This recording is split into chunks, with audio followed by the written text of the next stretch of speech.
Yo, Geeks, aqui é o LP e vocês estão no canal do Geek Brasil. Fiquem ligados que esse vídeo contém spoilers do mangá de One Piece.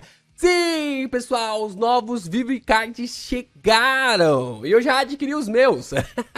Eu vou trazer aqui pra vocês toda a análise dos Vivre Cards dos Mugiwaras. A gente vai trazer aqui pouco a pouco no canal e a gente vai comentar esses Vivre Cards meio que tipo assim, com uma construção muito interessante. E cara, esse Vivre Card do Luffy na forma Nika tem muita coisa legal. Tem muita coisa legal, muita coisa interessante. A gente vai falar um pouquinho sobre Hanuman e também sobre a dança de Skypiea. Já era um prenúncio sobre o Nika?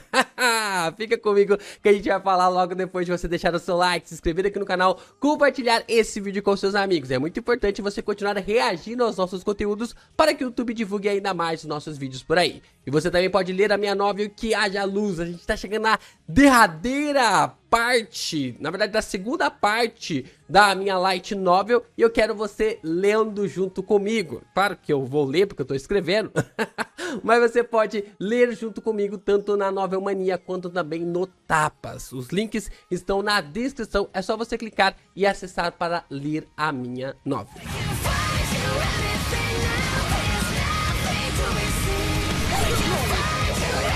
Vamos lá, estamos aqui então com o Vivre Card de Monkey D. Luffy na forma Nika e temos algumas coisas bem interessantes pra gente falar. Olha só, podemos dizer assim que essa é a primeira forma do Luffy que recebe um Vivre Card à parte. Nenhuma outra forma, nenhum outro poder do Luffy recebeu um Vivre Card à parte. Sempre foi um Vivre Card auxiliar, algo que estava auxiliando ali para explicar as habilidades de Monkey D. Luffy. Mas agora foi a primeira vez que nós recebemos um Vivre Card completo para falar sobre os poderes do nosso capitão. Aqui então nós temos a apresentação Monkey D. Luffy. Aqui a gente tem algumas caracterizações sobre o personagem. Sua estreia, a forma Nika, foi no volume 103, no capítulo 1044.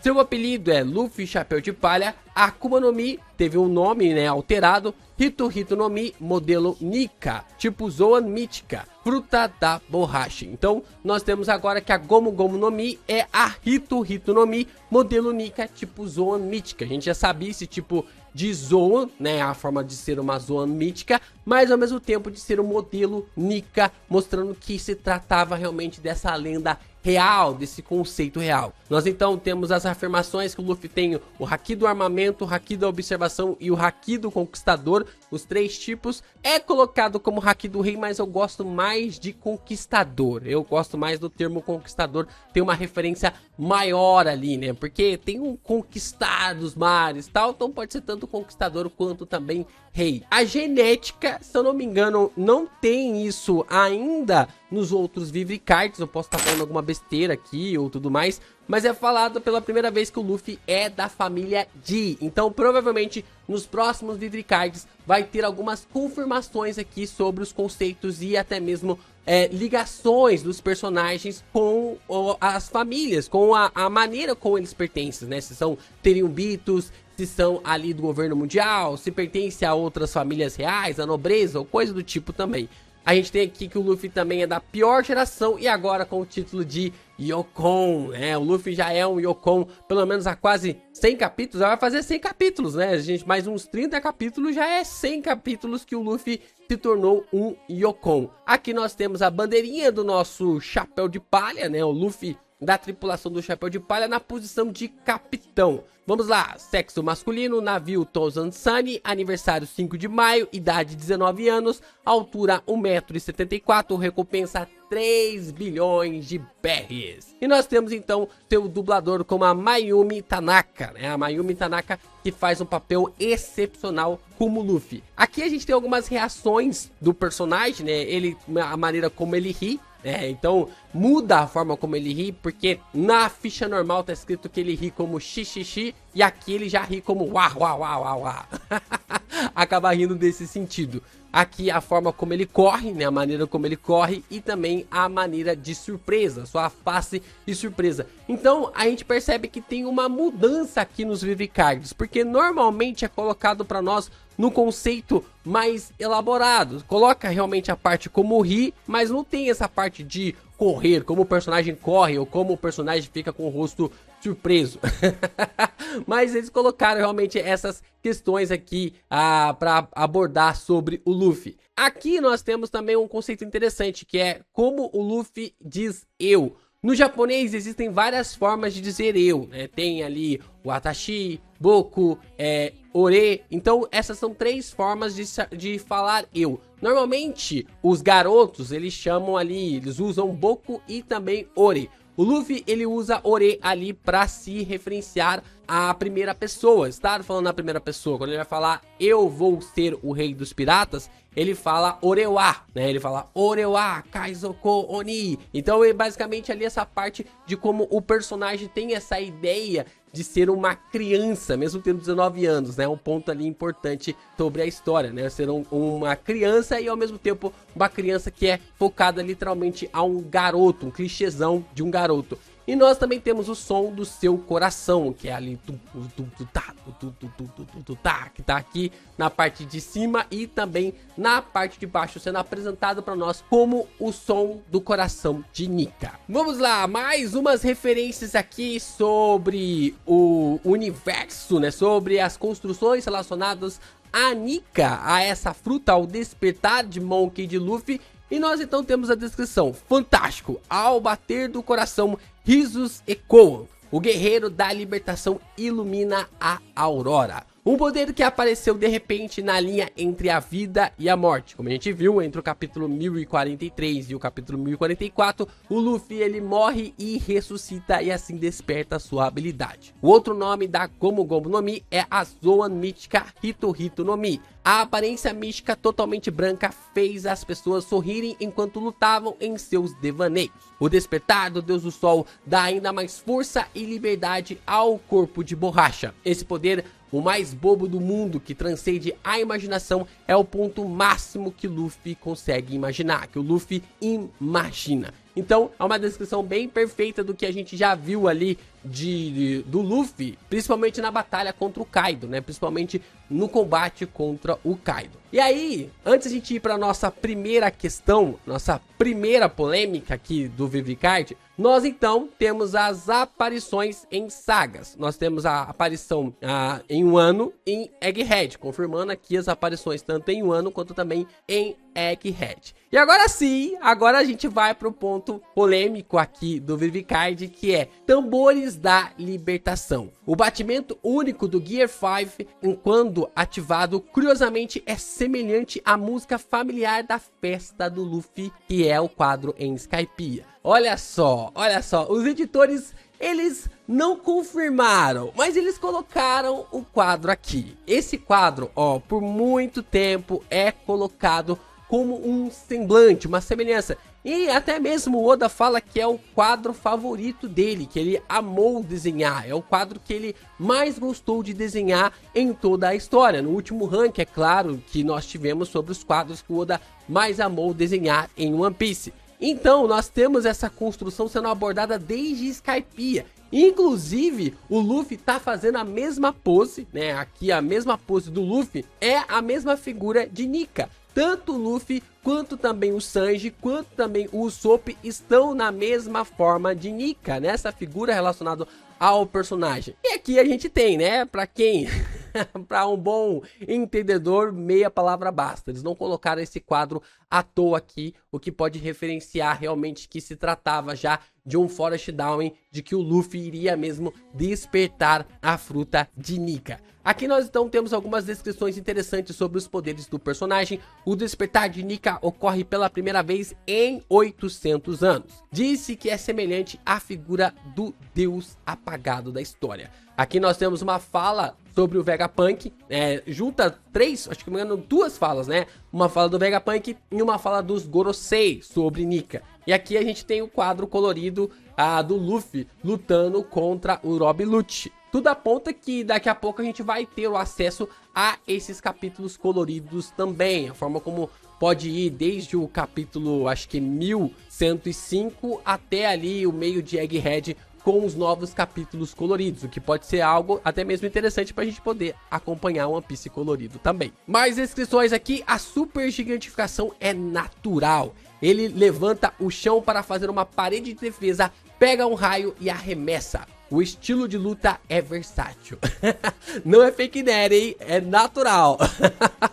Mas o ponto aqui é legal, né? Aqui que é comentado que o Luffy ele literalmente pode fazer qualquer coisa. Ele pode aumentar o tamanho do seu corpo, ele pode pegar um raio, ele pode arremessá-lo, ele pode levantar uma parede de borracha, fazer o chão se transformar numa barreira de borracha e se proteger. É algo realmente incrível assim de se pensar as habilidades do Luffy. O mesmo batimento cardíaco do Joy Boy de 800... peraí, deixa eu só ver aqui, acho que agora sim tá aparecendo. O mesmo batimento cardíaco do Joy Boy de 800 anos atrás, o som que prenuncia o retorno do antigo companheiro, fez o coração de Zunisha disparar. Então até mesmo ali é falado que Zunisha reconheceu, como a gente já tinha visto em um ano, sobre o coração ali de Joy Boy, o conceito realmente de fazer ele ficar ansioso para que o Joy Boy pudesse retornar. Devido ao poder descomunal, o fardo e a reação são grandes, fazendo-o parecer um velho num instante. É bem interessante aqui essa parte, porque é meio que essa parte da reação e do fardo é como se fosse um recuo.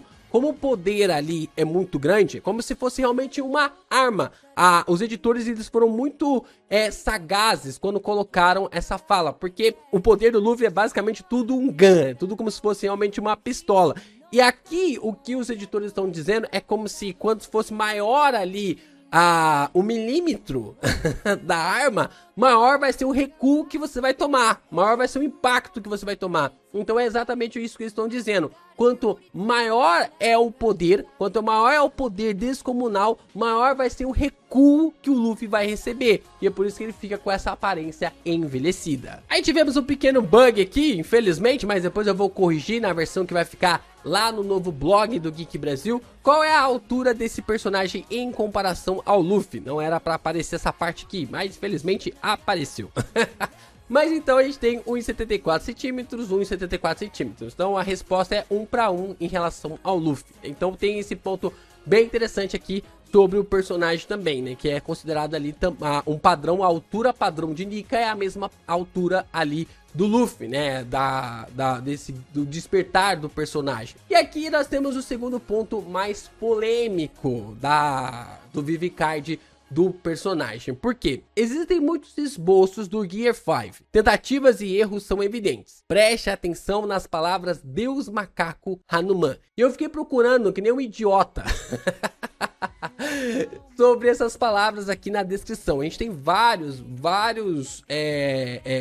esboços sobre como Oda tentou a maneira de construir e tal, aqui os personagens, a maneira como o Luffy poderia ficar. Tem essa parte meio enfurecida, né, que ele tá com o cabelo meio escuro aqui, o que pode ser alguma coisa que possa vir além, né, talvez Nika possa vir mudar ali a sua cor, se o Luffy ficar realmente muito irritado, muito nervoso, que é algo característico que a gente ainda não viu. Aqui, cara, eu sei lá, eu sei que tem um quadro parecido com esse aqui do Kaido, né? Só que esse rascunho tá muito estranho pra ser o Kaido e me lembrou bastante o Barba Negra. Eu acho que parece ali, ó, tem até os coletes, a forma como tem aqui essa caracterização, a maneira da camisa aberta, a calça aqui do Barba Negra e o Luffy de frente a frente com ele. Mas também tem um quadro muito parecido com esse do Luffy lutando contra o Kaido. Então, não sei. Talvez seja somente uma ideia do Oda aqui. Mas vamos aqui na parte que interessa, ó. Ele fala pra gente prestar atenção nas palavras Deus, Macaco e Hanuman. E aqui a gente pode enxergar Hanuman, Deus, Macaco. A gente tem aqui o Hanuman escrito em katakana e também aqui o Deus Macaco escrito em kanji. O Oda, ele trocou, né? Ele acabou trocando a palavra que ia ser usada, porque esse golpe é o golpe que o Luffy iria dar, né? Na verdade, dar no Kaido para nocautear o personagem, acaba dando ali o golpe para nocautear o personagem. E nessa visão a gente tem uma nota aqui que eu acabei colocando para vocês, que é, pelas notas do Vivicard, o ataque do Luffy contra o Kaido era para ser Hanuman e não Barajang ou Varajang. Eu acho que é assim que se pronuncia, tá? O Hanuman, Barajang e Varajang são os nomes da mesma figura mitológica que tem os poderes semelhantes à fruta do Luffy. Então, sim, meus amigos, sim, nós temos a ideia de que o Oda sempre esteve pensando no conceito de conectar o Luffy à figura divina do deus macaco. Isso é conectado diretamente a Son Goku também.